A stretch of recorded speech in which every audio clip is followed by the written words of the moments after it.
सुरू करायचा ना कार्यक्रम. मी काय मोठ्या घरातला आणि बिल्डिंग मध्ये राहणारा नाही. मी कसाऱ्याचा आहे, शिक्षक आहे आणि तुमच्या आमच्या सारख्याच माझ्या भगिनी आहेत. आणि ही सगळी मंडळी सरपंच साहेबांची मी काय ओळख करून तुम्हाला, तुम्ही ओळख करून द्याल, ते ओळख करून द्याल.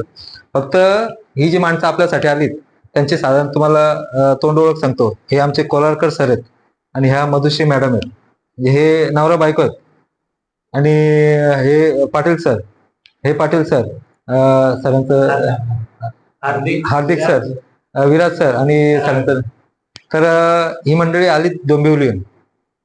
आता ती मंडळी काय कारणासाठी आली तुम्हाला थोडीशी आयडिया आली असेल ना, सांगितलं ना थोडं. तर एवढं सांगतो मी, ही मंडळी काही रिकामी नाहीत, त्यांची कामं धंदे आहेत आणि ती माणसंच आहेत, आपणही माणसंच आहेत. आपलं त्याच्यामध्ये फरक आहे जरा. म्हणजे फरक असा आहे का आपल्याला 4 हात आहेत, त्यांना 8 पाय आहेत, असं काही नाही. तो विचारातला फरक आहे.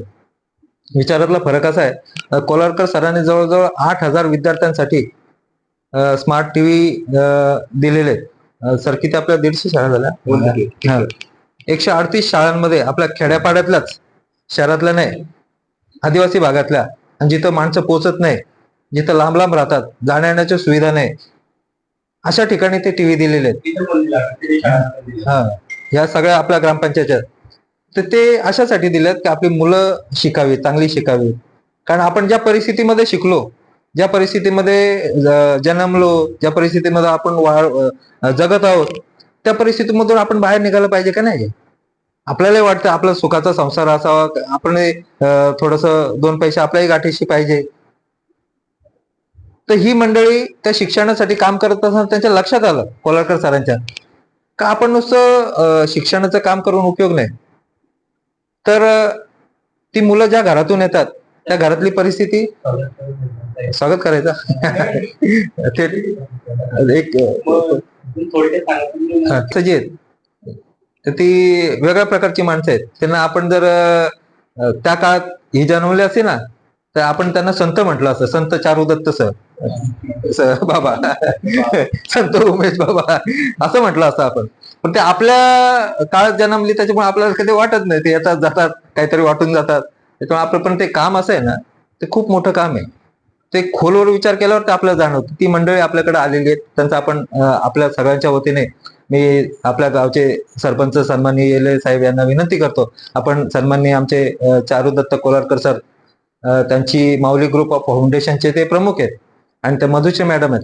चारुदत्त सर आणि चारुदत्त सरांचं यथोचित स्वागत आपल्या गावाच्या वतीने करावं अशी मी येले साहेबांना विनंती करतो.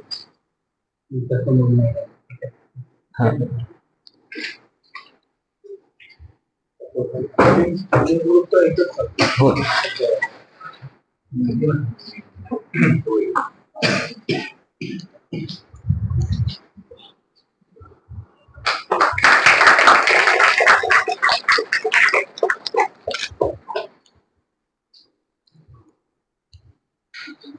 प्रत्येक यशस्वी माणसाच्या पाठीमागं एक स्त्री असते.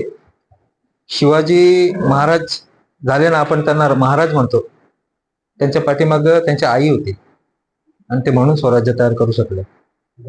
ती स्त्री आईच्या रूपात असते, बहिणीच्या रूपात असते, बायकोच्या रूपात असते. हा प्रत्येकाला अनुभव आहे. एवढं जर काम उभं केलं चारुदत्त कोलारकर सरांनी, त्या कामामध्ये त्यांच्या पत्नी मधुश्री, आणि आज दिवाळीच्या निमित्ताने आपली दिवाळी गोड करण्याचं काम ज्यांनी केलं ते किंग्स ग्रुप, आपल्याच नाही तर अनेक गावांचं, अनेक शाळांचं, अनेक मुलांचं, अनेक कुटुंबांचं तोंड दिवाळीमध्ये गोड करत असतात. आणि एकाच वर्षी नाही, अनेक वर्षानुवर्ष त्यांचं चालू आहे ते. आणि ते काही जाहिरात करत नाही, मोठे मोठे फ्लेक्स लावत नाही का आम्ही ही मदत केली, ती मदत केली, तसं त्यांचं काम नाही. तर असं किंग्स ग्रुप आपल्या सोबत आलेलं आहे. त्यांच्या सूचनेनुसार, पाटील सरांच्या सूचनेनुसार सगळ्यांचं आपण एकदाच स्वागत करूया. मी सर्व मान्यवरांना किंग्स ग्रुपचा विनंती करतो, आपण विचारपीठावर यावं. आपले ज्येष्ठ जे आहेत मामा, त्यांना विनंती करतो, बंधूंना, तर आपण किंग्स ग्रुपचं स्वागत करावं.